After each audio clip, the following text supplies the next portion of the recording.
We find out who advanced through to the Forbidden Door AEW World Title match, and there were some major debuts on AEW Dynamite. But first, an absent AEW wrestler could be heading to Hollywood. Last week on AEW Dynamite, MJF would cut a vicious promo on AEW President Tony Khan, asking for himself to be fired from the promotion. This followed reports of legitimate heat between the two men, which led to MJF no-showing a meet and greet the day before the Double or Nothing pay-per-view. Well, in a new report from Fightful Select, we have some more details that have been revealed regarding the situation. According to the report, MJF and Tony Khan did have a meeting the day of AEW Rampage, which was the Friday, which may have led to the no-show the next day on the Saturday. It was noted that following last week's episode of AEW Dynamite, where the pipe bomb promo took place, there was a party hosted by Warner Discovery for the AEW talent, a party which MJF was not a part of. It would take place in Los Angeles, the same city that the week's Dynamite was taped, before the rest of the crew either headed home or went to Ontario, California for the Rampage taping that week. Fightful have been informed by various sources that MJF remained in LA for a number of days, where he is said to have been looking to expand his acting career. According to some of MJF's friends, as well as some reliable Fightful sources, MJF has recently been talking about the possibility of getting into acting, with him said to have stayed in LA to attend some meetings to explore the possibility. He has spoken of his Hollywood goals publicly in the past, particularly during the interview with Ariel Helwani, an interview that is said to have caused the initial heat between himself and Tony Khan. Max would confirm that he has recorded a voiceover for an undisclosed animated role during the chat, and it looks like he could be taking up more roles in the future. But how do you think MJF would fare in Hollywood? Let me know in the comments down below.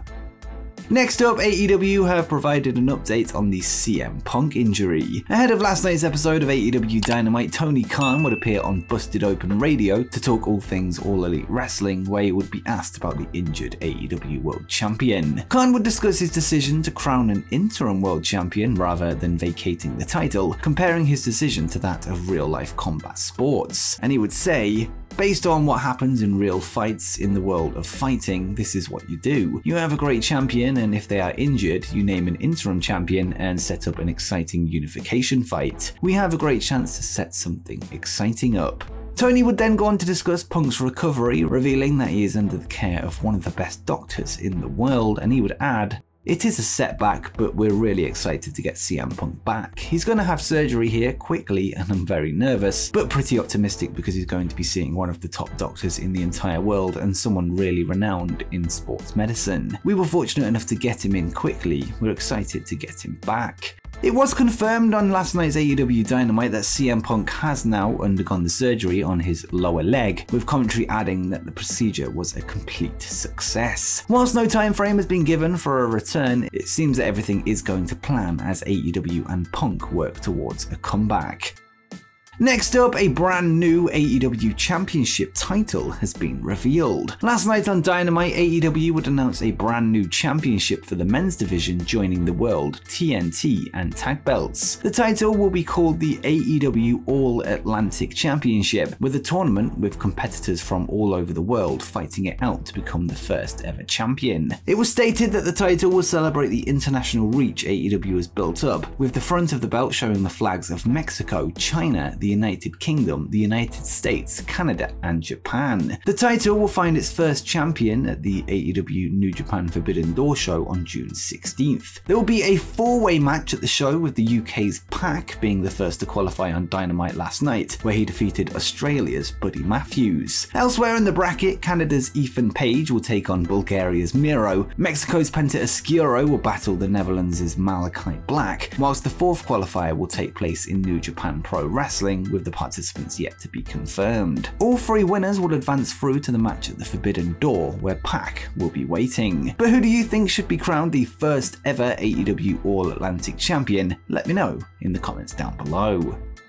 Next, a big title match has been announced for next week's AEW Dynamite. At AEW Double or Nothing last weekend, the Hardys would defeat the Young Bucks in a tag team match, providing the brothers with their first major win in All Elite Wrestling together. Well, next week they are set for their biggest match to date when they challenge for the AEW tag team titles, but not just in any regular matchup. It was confirmed that the Hardys will compete in a three-way ladder match, the stipulation that put them on the map, with the Young Bucks and the World Tag Team Champions Jungle Boy and Luchasaurus making up the two other teams. The match is of course a nod to WrestleMania 2000, where the Hardy Boys would battle the Dudley Boys and Edge and Christian, where they stole the show, putting tag team wrestling at the forefront of fans' minds. This would of course later evolve into the TLC matches between the three teams. Next week's episode of Dynamite will be the Road Rager special held from St. Louis, Missouri, with the tag title match likely main eventing the show. But who do you think will walk away with the AEW World Tag Team titles? Let me know in the comments down below.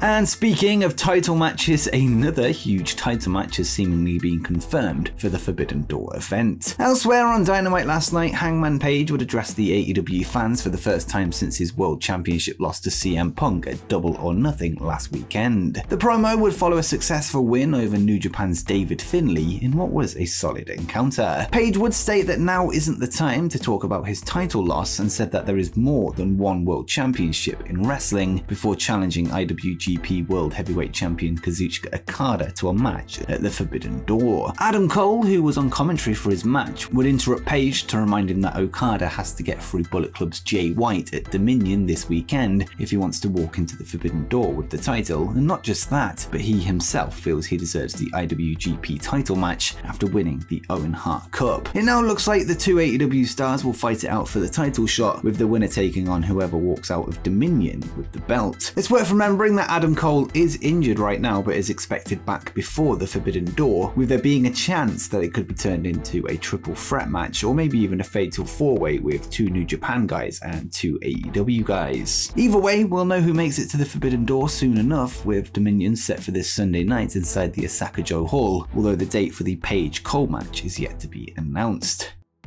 Next, let's go to some WWE news as Roman Reigns has been pulled from an upcoming pay-per-view. This week on Monday Night Raw, Matt Riddle would call out the undisputed WWE Universal Champion, with a match between the two reportedly planned for the Money in the Bank show on July 2nd. With that said, we now have a report from Sports Illustrated's Justin Barrasso that states that Reigns has now been pulled from the show with no reason yet known for his absence. Barrasso noted that plans changed once Money in the Bank was moved from the Allegiant Stadium to the indoor MGM Grand Garden Arena. The news follows a series of injuries throughout the wrestling world, with AEW's CM Punk and Bryan Danielson, as well as WWE's Cody Rhodes, absent for medical reasons, two of many wrestlers currently out of action. Whilst it hasn't been confirmed that Reigns is injured, he leaves WWE one more top star short for their upcoming event. On top of this, Dave Meltzer of the Wrestling Observer Radio has noted that the plan was for Reigns to wrestle Riddle at Money in the Bank, Randy Orton at SummerSlam, and eventually Drew McIntyre at Clash at the Castle in the UK. He was also scheduled to compete at this weekend's Hell in a Cell show, but those plans were also scrapped.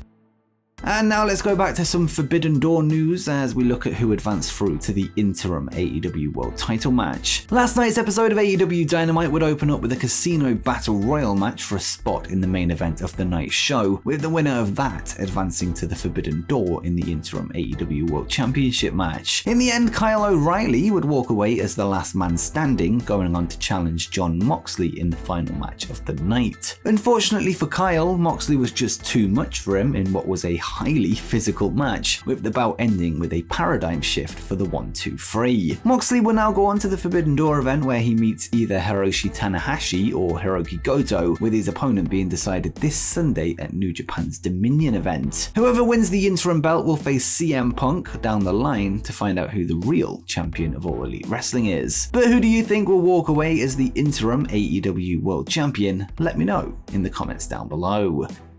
And finally, there were some major debuts on last night's AEW Dynamite. On the show, Trent Beretta would address the AEW crowd following the attack on himself and Rocky Romero, as well as their opponents at the time, FTR, during their match for the ROH World Tag Team Championships. This would happen 2 weeks ago. The two teams would find themselves on the receiving end of a beatdown from New Japan Pro Wrestling's Jeff Cobb and Great O'Khan, who represent the United Empire faction led by Will Ospreay. Well, going back to last night, Trent would then be joined by FTR in the ring, who would call out Cobb and O'Khan, calling them Will Ospreay's bitch boys, before Ospreay himself made his way to the stage, marking his first ever AEW appearance. Ospreay's debut would provide a distraction that allowed the United Empire's Aaron Henare, Kyle Fletcher, and Mark Davis run in from behind to attack. This means that in the past 2 weeks, 6 of the United Empire's 8 members have invaded Dynamite, with TJ Perkins and Francesco Akira the only ones to not show up. In particular, Will Ospreay's debut has been long anticipated ever since the All Elite Wrestling New Japan partnership began, with him now likely set to work a match at the upcoming Forbidden Door show. But what did you make of Will Ospreay and the rest of the United Empire's AEW debuts? Let me know